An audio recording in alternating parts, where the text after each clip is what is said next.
Sedikitnya 136 negara setuju untuk menerapkan aturan perpajakan internasional yang dinegosiasikan Organisasi Kerjasama dan Pembangunan Ekonomi atau OECD selama hampir 4 tahun.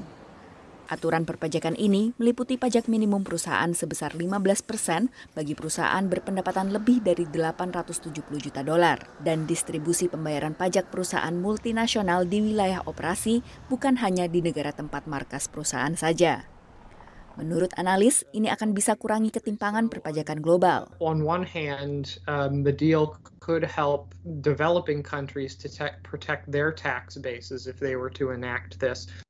Multinational corporations may be more likely to shift profits out of these countries because tax rules are not as well established or they don't have the capacity to define their tax laws as well as developed countries.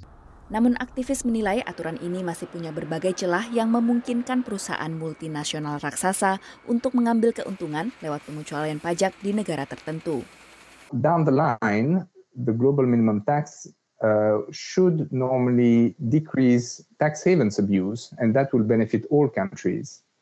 But the immediate and tangible benefits from the tax in the short term will be really connected by rich countries only, almost all of them.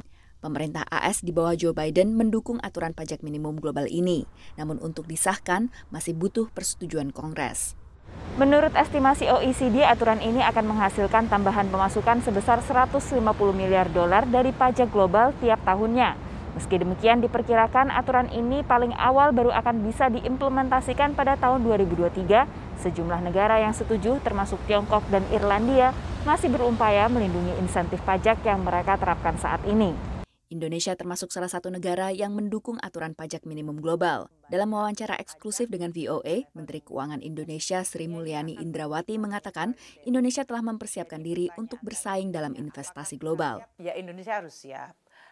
Bagaimana menyiapkan? Ya karena dengan berbagai improvement atau perbaikan yang dilakukan, baik dari sisi policy, kebijakan, regulasi yang dipermudah dan disimplify, kemudian juga birokrasi kita diperbaiki, plus infrastruktur yang diperbaiki juga. Jadi yang dilakukan pemerintah itu ya sebetulnya yang selama ini untuk memperbaiki tadi level playing field kita sehingga kita menjadi lebih atraktif. Serta mengambil posisi kunci untuk implementasi aturan ini. Memang ini kan masih merupakan suatu agreement awal.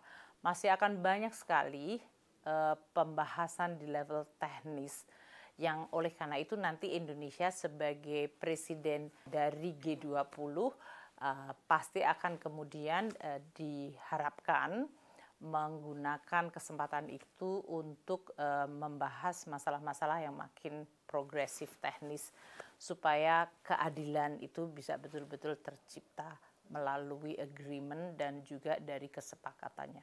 Konferensi tingkat tinggi G20 akan digelar di Bali pada tahun 2022 mendatang. Demikian laporan Virginia Gunawan dan tim VOA.